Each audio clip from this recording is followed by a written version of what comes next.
A'udhu billahi minash shaitanir rajim, bismillahir rahmanir rahim, les amis, assalamu alaikum. Il est dit que le moyen le plus simple pour échouer dans la vie, c'est chercher à faire plaisir à tout le monde. Mais il est d'autant vrai que le moyen le plus rapide pour échouer dans la vie, c'est chercher à faire plaisir à tes ennemis. Voyez-vous, l'ennemi premier de l'être humain, c'est Shaitan, qui, Allah subhanahu wa ta'ala nous a dit que c'est un ennemi dévoué. Et le deuxième ennemi, c'est lequel? Ce sont les petits shaitans qui sont à côté à droite, les enfants de shaitan qui sont de partout. Parce que shaitan, lui, qu'est-ce qu'il t'a promis en tant qu'être humain? Vivre l'enfer ici dans ce monde et aller vivre l'enfer l'au-delà. Et qu'attendons-nous par enfer?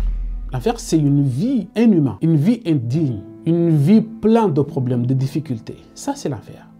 C'est pourquoi il a promis à l'enfer dans ce monde en vous promettant la pauvreté. Ash-shaytan ya'dukum al-faqra. Ça, il faut le comprendre. Que la pauvreté, ce n'est pas quelque chose qui vient d'Allah. Allah subhanahu wa ta'ala a fait en sorte que sur terre, il y ait tout pour chaque être humain qui vit ici. Mais c'est Shaitan qui vient avec tous les systèmes, qui ordonne aux despotes d'empêcher aux autres d'accéder à leur subsistance. Donc, c'est Shaitan avant tout qui te promet la pauvreté. Allah subhanahu wa ta'ala huwa al-khani, il est le riche, c'est lui le possesseur de l'abondance sans commune mesure, Al-Fadl.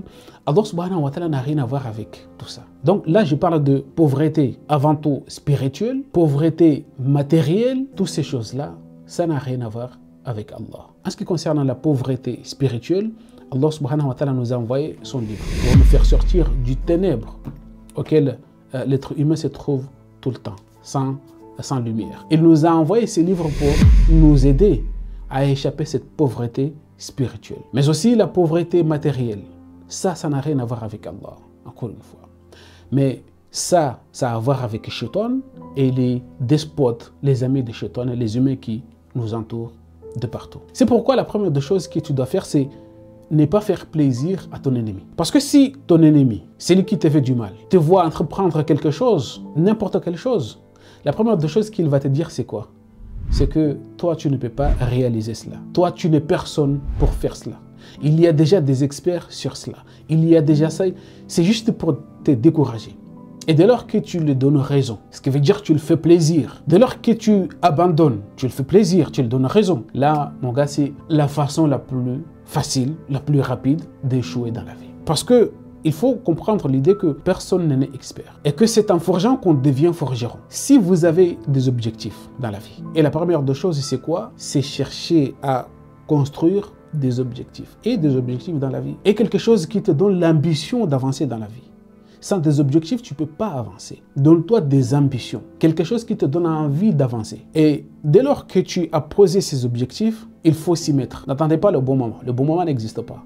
N'attendez pas les meilleurs outils. Les meilleurs outils, on les acquiert avec le temps. Donc, tout ce qui se trouve déjà en ta possession, à ta disposition, mets-les au service de tes objectifs. Ça, c'est la première des choses. La deuxième chose, c'est quoi? C'est qu'il faut que tu réussisses. Il faut que tu te dises que je dois réussir mon objectif. Ça, c'est le plus important. Fais-toi confiance avant que personne ne te fasse confiance.